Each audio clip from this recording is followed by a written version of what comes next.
মালটা jelly candy. আমি এখন আপনাদের দেখিয়ে দিচ্ছি এটা কতটা সুন্দর আর কতটা মানে কি বলবো, আর এতটা টেস্ট হয়েছে। আসসালামু আলাইকুম ভিউয়ার্স, খুব মজার এবং সুস্বাদু একটা রেসিপি নিয়ে হাজির হয়েছি। সেটা হচ্ছে মালটা দিয়ে আর হচ্ছে সাবুদানা দিয়ে আমি এই রেসিপিটা করে দেখিয়ে দেবো, আর কত সহজেই করা যায় সেটা দেখিয়ে দিচ্ছি। এই রেসিপিটার নাম হচ্ছে মালটা ক্যান্ডি, আর এই মালটা ক্যান্ডিটা কত সহজে বানানো যায় সেটাই আমি আপনাদের সাথে শেয়ার করছি। মালটা ক্যান্ডি করার জন্য আমি মালটার উপরের যে স্কিনটা, এই আমি একটুখানি স্কিন লাগবে, স্কিনটাকে আমি একটু গ্রেটার মেশিন দিয়ে সুন্দর করে গ্রেট করে নিচ্ছি। আপনারা ঘুরিয়ে ঘুরিয়ে গ্রেট করবেন যাতে করে স্কিনটা খুব সুন্দর করে নেওয়া যায়। মানে এতটুকু মালটার খোসা বা স্কিনটা নিয়েছি, এখন আমি এটাকে এক সাইডে রেখে দিচ্ছি। মালটাগুলোকে সুন্দর করে কেটে নিচ্ছি। এখন মালটাগুলোকে খুব সুন্দর করে চিপে চিপে নিচ্ছি। দেখেন আমার কতগুলো রস হয়ে গিয়েছে।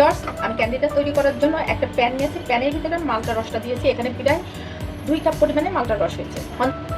1/3 কাপ পরিমাণে চিনি আছে, 1/3 কাপ সাবুদানার পাউডার আছে, যে খোসাটা রেখেছিলাম সেটা দিয়ে দিলাম। এটা জাস্ট ফ্লেভার হওয়ার জন্য এবং খুব সুন্দর একটা ফ্লেভার আসবে। সমস্ত উপকরণ দিয়ে খুব সুন্দর করে মিক্স করে নিতে হবে। এই পর্যায়ে কিন্তু জালটা দেওয়া যাবে না, কারণ জালটা দিলে পারে কিন্তু একদম ঘন হয়ে যাবে আর দলা দলা পাকিয়ে যাবে। ফোড়ন দিয়ে আমার একদম মিক্স করা হয়ে গেছে। এখন আমি এর ভিতরে একটু ফুড কালার দিয়ে দিচ্ছি। ফুড কালার দিলে কি হবে, কালারটা দেখতে খুব সুন্দর আসবে আর খেতে তো সেই মজাই আসবে। এই পর্যায়ে জালটাকে অন করে দিচ্ছি। এখন কিন্তু খুবই ঘন নাড়া দিতে হবে, কারণ একদম সেকেন্ডের মধ্যেই কিন্তু দলা পাকিয়ে যাবে। তো সেক্ষেত্রে খুব ঘন নাড়তে হবে। দেখেন এই পর্যায়ে কিন্তু মিশ্রণটা একদম ঘন হয়ে আসতেছে, আর এই পর্যায়ে কিন্তু জালটা মানে নাড়াটা কিন্তু থামানো যাবে না কোনো রকমেরই। দেখেন দলা পাকিয়ে যাচ্ছে কিন্তু আস্তে আস্তে। তো দেখেন আমার মিশ্রণটা কতটা ঘন হয়ে গেছে। এই পর্যায়ে আমি একটু বাটার দিয়ে দিচ্ছি। বাটারটা দিলে কি হবে, আমার মিশ্রণটা খুব সুন্দর স্মুথি, আরও স্মুথি হবে এবং প্যানে থেকে খুব সুন্দরভাবে উঠে যাবে। অলরেডি কিন্তু আমার ক্যান্ডিটা রেডি হয়ে গেছে। এখন আমি একটা পাত্রে ঢেলে নিয়ে সেট করে নিচ্ছি। এই পর্যায়ে দেখেন প্যানে থেকে কিন্তু ক্যান্ডির মিশ্রণটা একদম সরে সরে যাচ্ছে, তার মানে কিন্তু ক্যান্ডির মিশ্রণটা একদম কমপ্লিট হয়ে গেছে। এখন একটা পাত্রে ঢেলে নিচ্ছি। এটা গরম গরম অবস্থায় ঢালতে হবে, তা নাহলে একদম দলা পেকিয়ে গেলে কিন্তু ঢালা সম্ভব হবে না। এভাবে পাত্রটা একটু সরাই দিতে হবে। সরাই দেওয়ার পরে ঠান্ডা হয়ে গেলে আমি ক্যান্ডিটাকে বানিয়ে দেখিয়ে দেবো।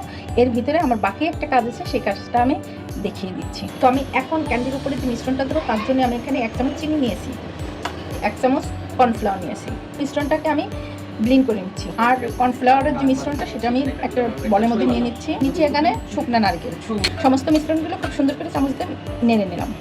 তো ভিউয়ার্স, আমার দেখেন চকলেটের মিশ্রণটা ঠান্ডা হয়ে গিয়েছে। এখন আমি সুন্দর করে ক্যান্ডি তৈরি করে নিচ্ছি।